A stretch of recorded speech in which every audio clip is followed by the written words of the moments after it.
तो खबर महाराष्ट्र से है, जहां से चौंकाने वाली खबर निकल के सामने आई है, जहां पर वक्फ बोर्ड ने कई किसानों की जमीनों पर दावा कर दिया है। वक्फ बोर्ड की ओर से ये बड़ा दावा किया गया है, यानी कि अब जो वक्फ की नजर है वो किसानों पर की जमीनों पर पड़ गई है। 103 किसानों को वक्फ बोर्ड ने यहां पे नोटिस थमा दिया है और दरअसल दावा ये कि ये जमीन उनकी है। 300 एकड़ जमीन पे वक्फ बोर्ड ने यहां पर दावा किया। 300 एकड़ जमीन पे जरा समझ लीजिए आपके किस तरीके से दावा किया गया है। ये किसानों को वक्फ बोर्ड ने बाकायदे यहां पे नोटिस भेजा है और दरअसल ये कहा है कि स्टेट वक्फ ट्रिब्यूनल में चल रहा है मामला। ये जानकारी निकल के सामने आई है। किसान ने वक्फ के दावे को गलत बताया और कहा दरअसल कि ये उनकी जमीन है। 20 दिसंबर को पूरे मामले में अगली सुनवाई होनी है। लेकिन बड़ी खबर दरअसल ये कि वक्फ की जमीनों को लेकर जिस तरीके से अब तमाम सवाल खड़े होते रहे, इस बीच बड़ी बात है कि महाराष्ट्र के लातूर में सैकड़ों किसानों की जमीन पर वक्फ बोर्ड ने यहां पर दावा कर दिया है। देखिए, जिस जमीन पर किसान पीढ़ियां लगातार खेती कर रहे हैं, वो कई सालों से वहां पर खेती करते हुए नजर आ रहे हैं, उन्हीं पर किसान अब अपना दावा ठोक रहा है। आखिरकार किसानों को नोटिस तक भेज दिया गया है और डिप्टी सीएम एकनाथ शिंदे ने साफ साफ कहा कि किसानों के साथ हम ज्यादती नहीं होने देंगे। सवाल खड़ा होता है कि क्या वक्फ बोर्ड लैंड माफिया बन चुका है?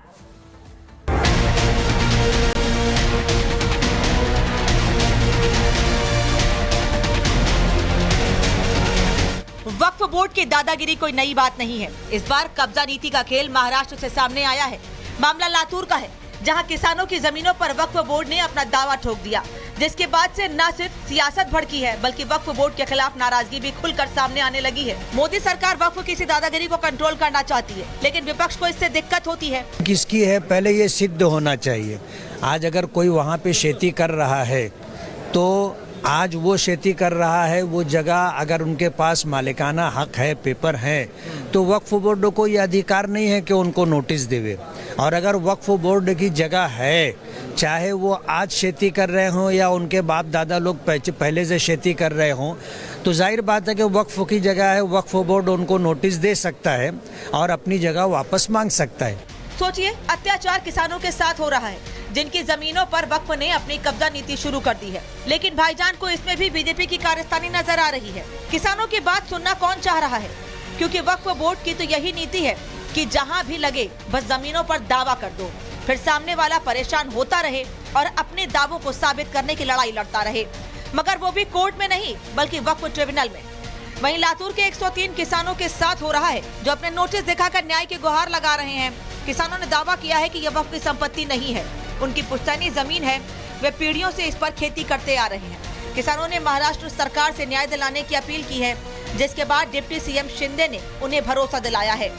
सरकार आम जनता का है, किसी के ऊपर भी अन्याय नहीं होने देगी। जो जो सरकार ने करना है, केंद्र सरकार, राज्य सरकार ने, भारतीय जनता पार्टी ने बार बार केंद्र को भी और राज्य को भी हमने लिखा है कि इसके लिए जो वक्फ बोर्ड ने बदमाशी की है, वहां पर हमारी सारी जमीन हड़प ली है।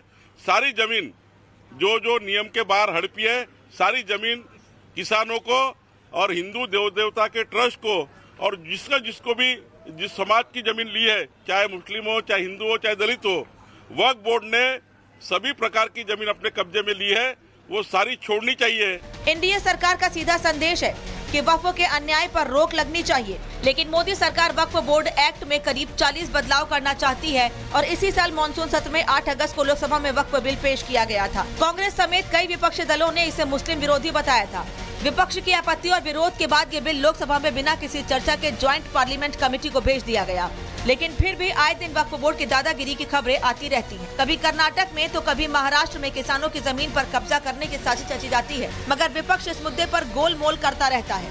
मेरे पास नहीं है और इसलिए उसके डिटेल्स नहीं होने की वजह से कुछ वहाँ प्रतिक्रिया देना गलत होगा। लेकिन जो किसान है उनको अपनी जमीन छोड़ देनी नहीं, मुझे पता नहीं ना एक्चुअली फैक्ट क्या है, मुझे पता नहीं, तो उस पर मैं चर्चा कर जिनका है उनको जो अगर किसान के नाम 7/12 है, मालक वो है, तो ऐसा वक्फ उनको नोटिस नहीं दे सकता है, यही मेरा कहना है। लेकिन क्या स्थिति है मुझे पता नहीं। लड़ाई इंसाफ की है, ऐसे में वक्फ के खिलाफ किसानों का गुस्सा फूट रहा है। सियासत भी तेज होती जा रही है, तो क्या अब जाकर विपक्ष को वक्फ की दबंगई दिखेगी और वो संसद में वक्फ में सुधार का समर्थन करेंगे, या सिर्फ वोट बैंक बचाने के लिए कब्जा नीति का साथ देते रहेंगे? Bureau report, Republic Bharat. और सीधे रुक करेंगे सहयोगी सत्यप्रकाश का। सत्यप्रकाश, लातूर में 103 किसानों की 300 से ज्यादा एकड़ जमीन पे यहां पे दावा करने की बात निकल के सामने आ रही है। हालांकि मामला स्टेट ट्रिब्यूनल में चल रहा है, लेकिन आगे क्या? देखिए, लातूर में जो मामला आया है, 103 किसान है और उनको नोटिस मिला है कि जो जमीनें हैं आप उसको खाली कर दीजिए, जल्दी से जल्दी खाली कर दीजिए। इसका वक्फ बोर्ड ने नोटिस भेजा है। किसान लोग लगातार जो है वहाँ के डीएम के साथ साथ अधिकारियों से मुलाकात कर रहे हैं और डिमांड कर रहे हैं कि जो वक्फ बोर्ड ने नोटिस भेजा है वो गलत है। वही बात किया जाए, सरकार की तरफ से साफ तौर से कहा गया है कि जो नोटिस भेजा गया है उसकी हम जांच कर रहे हैं और साथ ही बीजेपी के साथ साथ जितने भी महायुति सरकार में जितने भी सहयोगी हैं सभी का कहना है कि जिस तरह से 103 किसानों की 300 एकड़ जमीन पर जिस तरह से नोटिस भेजा है इसकी जांच किया जाए, अगर गलत पाया जाता है तो कार्रवाई किया जाए। लेकिन जिस तरह से किसान वहां पे काफी परेशान है क्योंकि 300 एकड़ का जमीन है और उनका कहना है कि हमारे जो पूर्वज हैं पीढ़ी दर पीढ़ी इसकी यहाँ पर खेती करते आए हैं और सारे जो डॉक्यूमेंट है वो हमारे पास है। किस आधार पर वक्फ बोर्ड ने नोटिस भेजा? फिलहाल जो है मामला है जो 20 दिसंबर की सुनवाई है और लगातार इसका विरोध किया जा रहा है वक्फ बोर्ड के नोटिस का। जी बिल्कुल जवाब मांगा है और ये कहा है कि कांग्रेस जवाब दे कि आखिर सोरोस के साथ उनका रिश्ता क्या है, सोरोस से रिश्तों पर जवाब दे कांग्रेस। ये बीजेपी ने बड़ा आरोप लगाया है। साथ ही ये भी कहा है कि सोरोस के इशारे पर काम करती है कांग्रेस। इसके अलावा ये भी कहा गया है कि सोरोस के इशारे पर सरकार को अस्थिर करने का प्रयास किया गया। और क्या कुछ कहा गया उनकी ओर से, सुनवाते हैं आपको। क्योंकि राजीव गांधी फाउंडेशन तो वो फाउंडेशन है जिसमें कांग्रेस के अनेक वरिष्ठ नेता प्रथम परिवार के सारे लोग रहे, तो ये कांग्रेस का अब एक सीधा निजी सवाल हो जाता है। इसलिए हम इस मुद्दे को उतनी ही गंभीरता से और दृढ़ता से उठाना चाहते हैं। मगर अफसोस की बात यह है कि ये देश के ऊपर जो रहस्यपूर्ण प्रश्न बाहर से उठाए जा रहे हैं, जो मैंने पूरा एक सीक्वेंस बनाया, उनका साथ देना एक प्रकार से कि अगर कुछ लोगों को यह गलतफहमी है कि विदेश में के आधार पर, विदेश की छांव लेकर, विदेश की आड़ लेकर वो भारत को अस्थिर करने का प्रयास करेंगे, तो श्री नरेंद्र मोदी जी के नेतृत्व में भारतीय जनता पार्टी और एनडीए और भारत की सरकार पूरी तरीके से भारत के हितों की रक्षा के लिए दृढ़ संकल्प है। और वो लोग जो अभी भी विदेश के ही आधार के ऊपर भारत में बदलाव का ख्वाब सजोए बैठे हैं, उनका ख्वाब नहीं पूरा होगा। उनके लिए है पंक्ति कह के बात समाप्त करना चाहता हूं कि अपने वतन पर सदियों तक है रही हुकूमत गैरों की, लेकिन कुछ चेहरों पर अब तक धूल है उनके पैरों की। धन्यवाद।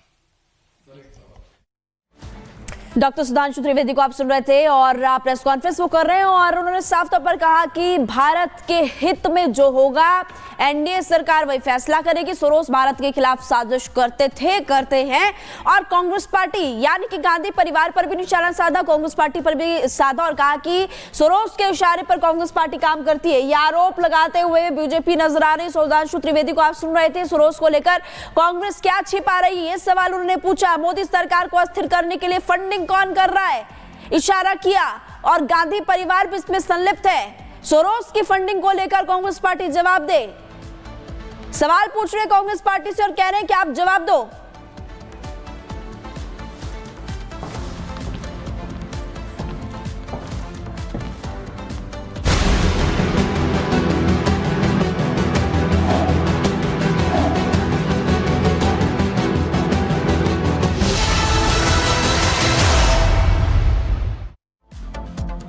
और अब बात करेंगे उत्तर प्रदेश के एक ऐसे जिले की जहां पर एक बार फिर से मंदिर मस्जिद को लेकर विवाद खड़ा हो गया। दरअसल हम बात कर रहे हैं यूपी के जौनपुर जिले की, जहां पे अटाला को लेकर के, अटाला मस्जिद को लेकर नया दावा सामने आया है। हिंदू पक्ष की ओर से साफ साफ कहा गया है कि दरअसल ये मंदिर है, अटाला देवी का मंदिर है, जिसे तोड़ करके मस्जिद बनाई गई थी। तो सवाल दरअसल खड़ा होता है कि मंदिर या फिर मस्जिद, आखिर ये कैसी जिद? तो जिद दरअसल ये है यहाँ पर कि चूंकि जौनपुर अटाला मस्जिद को मामले को लेकर के कोर्ट में सुनवाई है, जिसको लेकर दोनों पक्षों के अपने अपने दावे हैं। कोर्ट की सुनवाई के बाद दरअसल कहा जा रहा है कि अटाला मस्जिद की जगह मंदिर होने का दावा किया गया हिंदू पक्ष की ओर से, और ये कहा गया कि पहले मंदिर थी यहाँ पे, उसे तोड़ दिया गया, बाद में से मस्जिद बनाया गया। तो देखिए यहाँ पे जो दावा है वो निकल के सामने आ रहा है। इलाहाबाद हाई कोर्ट में यहाँ पर मामले में सुनवाई चल रही है और जिसको लेकर के हिंदू पक्ष की ओर से पहले याचिका की गई, अब मुस्लिम पक्ष भी इस पूरे मामले को लेकर आगे बढ़ रहा है। स्वराज वाहिनी एसोसिएशन ने यहाँ पे याचिका दाखिल की है और याचिका दाखिल करने के साथ हिंदू पक्ष की ओर से अपने अपने दावे हैं। पूजा अर्चना करने का यहाँ पे अधिकार मांगा गया है और दरअसल ये कहा गया कि हमें पूजा करने का अधिकार मिलना चाहिए। तो स्वराज वाहिनी नाम के एक संस्थान की ओर से यहाँ पर एक दावा किया गया और दरअसल दावा यह है कि पहले ये मंदिर था, लिहाजा यहाँ पे हमें पूजा करने का अधिकार मिले, जबकि मस्जिद पक्ष की ओर से ये कहा गया है कि दरअसल ये याचिका सुनने के लायक ही नहीं है।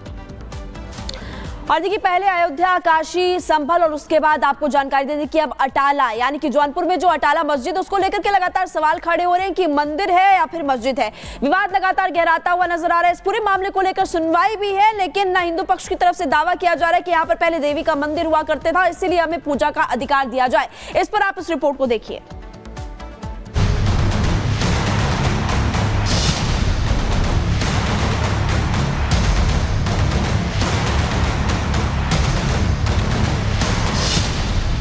मस्जिद मंदिर की लड़ाई अब जौनपुर तक आई।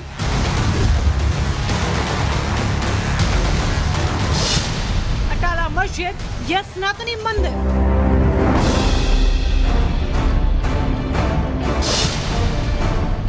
क्या मंदिर तोड़कर मस्जिद बनवाई?